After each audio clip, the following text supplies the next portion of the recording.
one of the last things you have in the book is Bette Davis talking about, you were asking her about her era. And she says, I have no era. I was acting back then and I'm still acting. My era will end the day they put me in my grave. Yeah.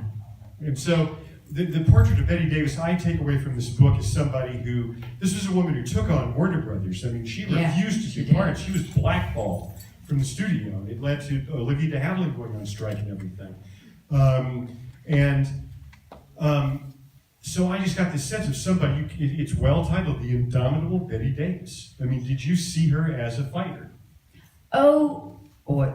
You know, I just know going through what she, probably afterwards, you know, after she passes, you're a fighter. I saw when she's fighting for her life. Oh, I saw her fight for good scripts, absolutely. I mean, even in her 70s and 80s, and she fought the, wardrobe, and we did research. And then I love, there's this one story, okay, it's right after the first film, we're going back to England. Okay, first film after the stroke.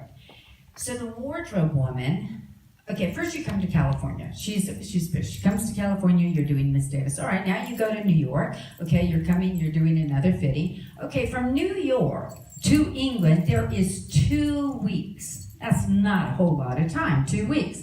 So we get over there, and the wardrobe woman, the measurements were totally off. And then she said, Miss Davis, you must have lost 15 pounds. Excuse me? You're gonna lose 15 pounds or 20 pounds in 2 weeks? And you're trying to tell Miss Davis that? Ooh. Yeah, no. And then, and then what would Misty do? That's it. You know what? Fine. You know what? She calls the wardrobe person. You know what? She calls the director and something. You can have her on that film, but she's not on. You know what? That's it. You go have her work for somebody else. Right. You can still be on the film set, but because it's her work. And if you're going to lie to her, if you just tell her honestly and say, hey, I made a mistake, that's totally different. She understands that. But when you lie, How many people here saw the FX show done by Ryan Murphy called Feud about the filming of, okay, so because it may be asked by the audience, I'll ask you, you've obviously seen it and you have some fairly strong opinions about it. I do. I always say that as it is entertaining, well, for those, I always say thank you, Ryan Murphy, but I really thank Miss Davis because this book was far in the making before Ryan Murphy's film came out. I truly believe Misty was up there like she's always protecting me, saying, along with quite a few others that are in the book, saying the kid needs help and we need to get her some press. Because that really put Miss Davis back into everybody's. Truth is, of course I'm going to see the first. They never came to the estate, which, if you really wanted, I have tapes of Misty. I have letters of Misty. We had film footage. Never came to us, and probably because Misty stands for the truth. And Ryan himself said he's making an entertaining, he does it for entertainment.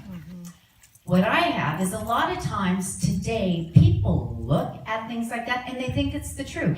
Anybody, if Jimmy Stewart was alive today, he worked with her, on a film set. I saw that scene on Baby Jane and, Robert Aldrich.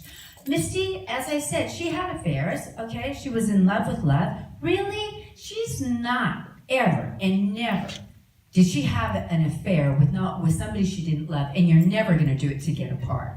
Her ego was way too big that if you do it, there are actors who do it to get ahead. Okay, that's a known. Casting couch was there.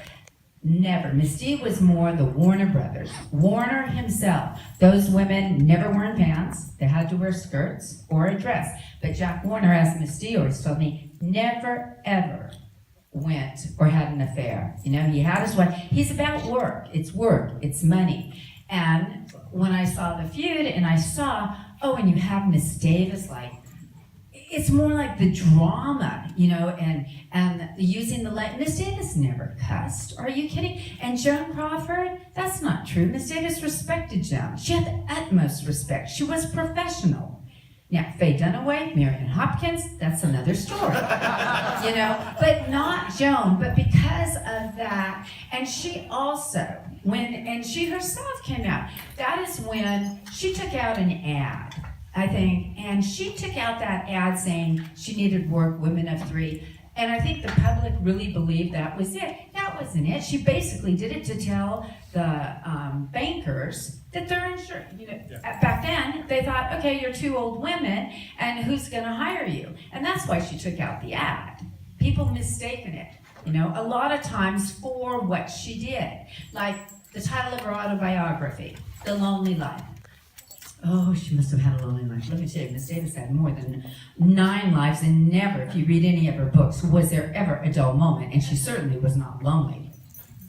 But the reason The Lonely Life, and you might, it's when it's you on the paper. Right. A writer, it's nobody else, he's creating. As an actress, she has to create the part. And at times, that's where it can be lonely. Nobody else can do it for you.